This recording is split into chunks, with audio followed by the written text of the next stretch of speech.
bringing this installation to us. I would like you to just give a little bit of bio first, and then we'll go on with a few questions, please. Okay, well, thank you for having me here.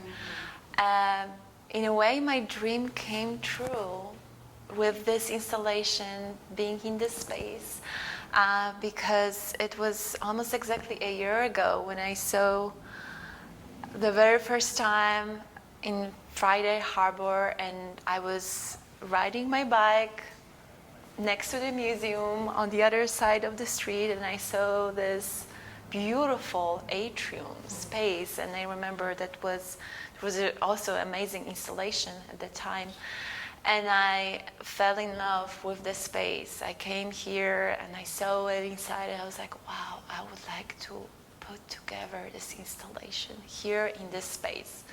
So I'm really, really lucky and really happy that that happened. Wow.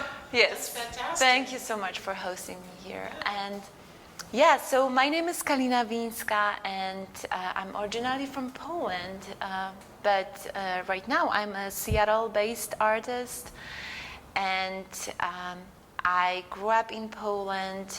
I went to Academy of Fine Arts in Wrocław. I graduated from there and then moved to Florida to get my second master's degree from U.S. University, and then I stayed a little bit longer in Florida and Southern Georgia. I taught there at the university. I taught art and design for several years, and then I came here to the Pacific Northwest that I feel suits me much, much better, especially with the weather. I really, really enjoy the weather. Yeah, and so, yeah.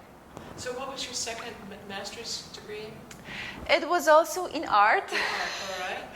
I just, I didn't feel quite ready to go and leave outside of academia. I think I really loved learning. I think that's actually a quality of every artist.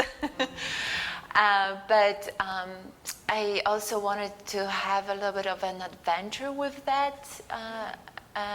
So it occurred at some point to me that I could go to study art abroad in US, and that's what I did.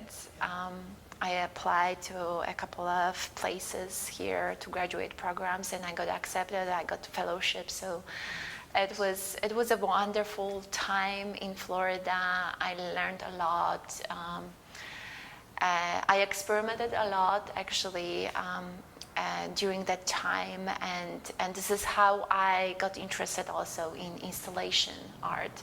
From reading your some of your messages and your bios, and you're very much in tune with environmental situations. Mm-hmm. So did one of the other happen first, or did the installation happen first and then you focused in on environmentalism, or both simultaneous? So I would say, this type of form installation that existed for me, or I was exploring it before. I see. That theme came much later. I just didn't really pay that much attention to it.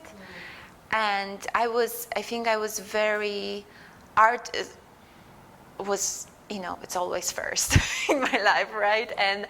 And so I was always very interested. I remember, there was a moment where I couldn't figure out, I really like figurative art. I love drawing a figure.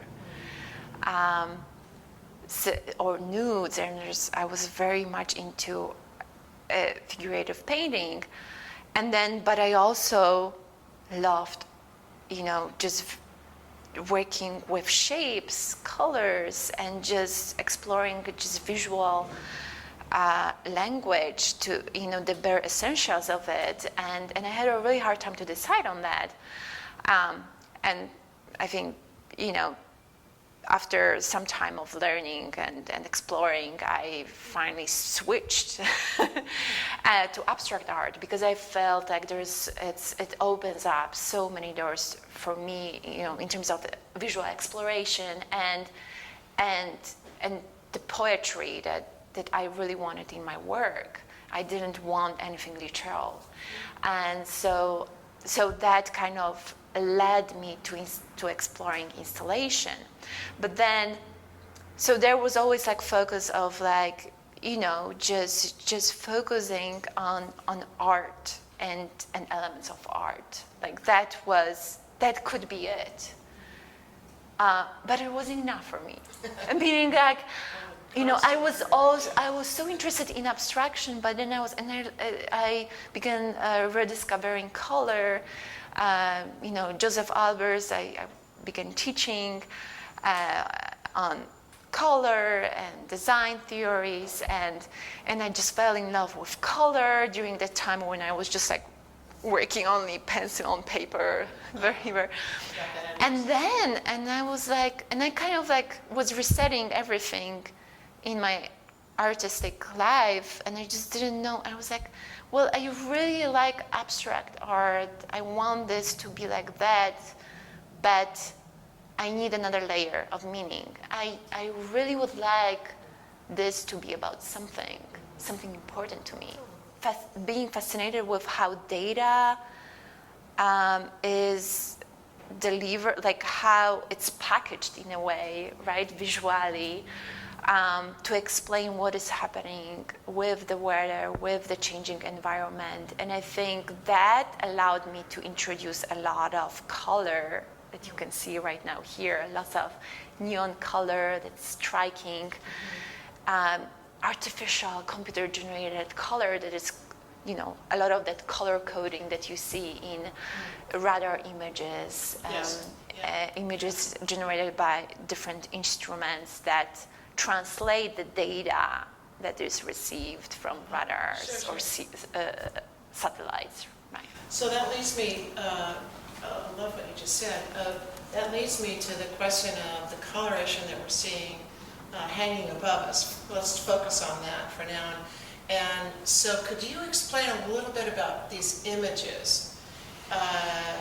Just to give us a little bit about what these images are that we're seeing.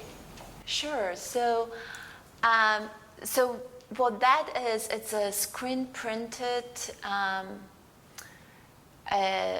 report, excerpts from the NOAA reports that are documenting basically state by state weather events. Mm-hmm. And it's called Storm Data and Unusual Weather Phenomena. Yes. That's the title of the show.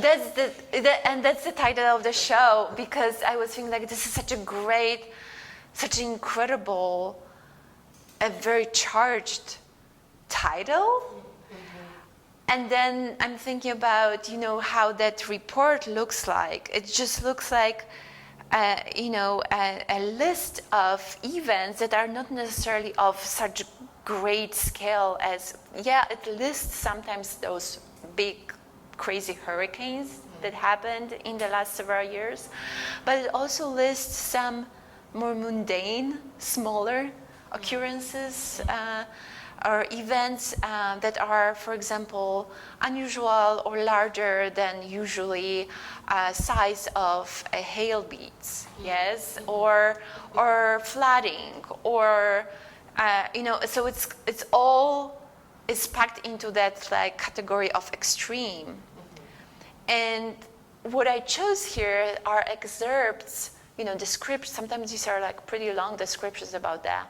The flooding or uprooted trees, fatalities, injuries, damage to the crops.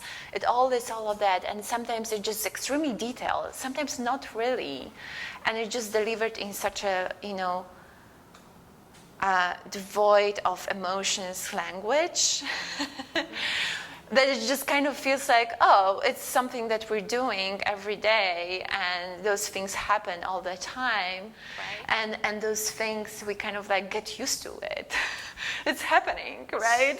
Yeah, desensitized, that's the word, yeah. It is like that cloud. You know, it's you think about any type of data, and we even call it cloud.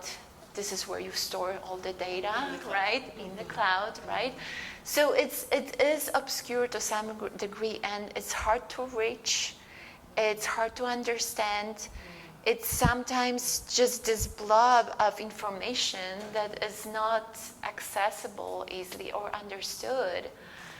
And so it is this phenomena that we live with, and we have a really hard time to connect to. And sometimes like we really don't want to think about this to be able to live a normal life, right? So it's that strangeness of the situation that we are in. I'm very interested in that. And so that also allows me to not be literal in the work that I do.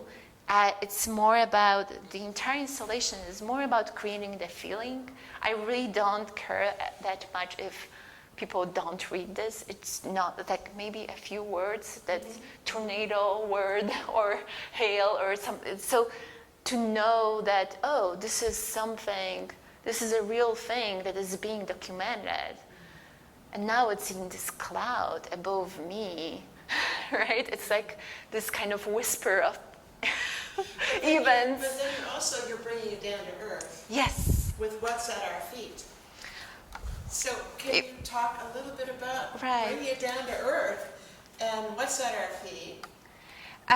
You know, I think it was for me like thinking about like tying all of that, or trying to create connection with the earth, or have something way to hold to that cloud. Yes.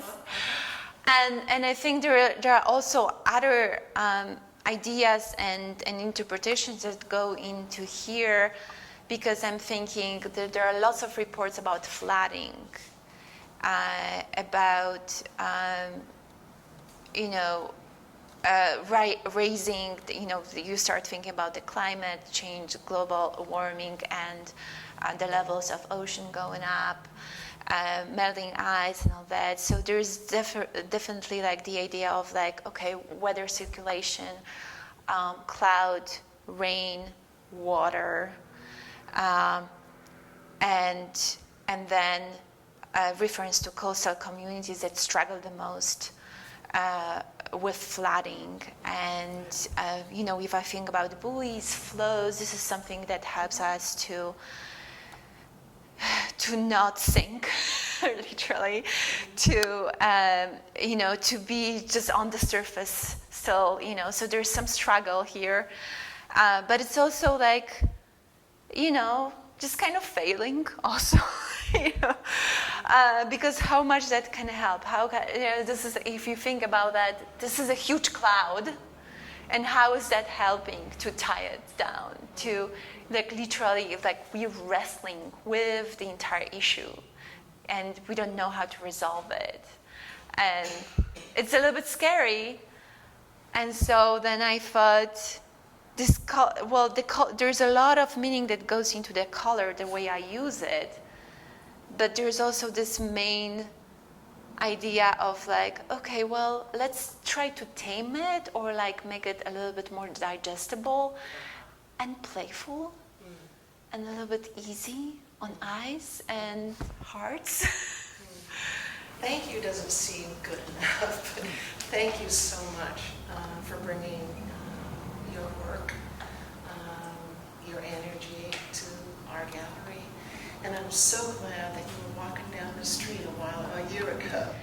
And I really appreciate Peter Lane.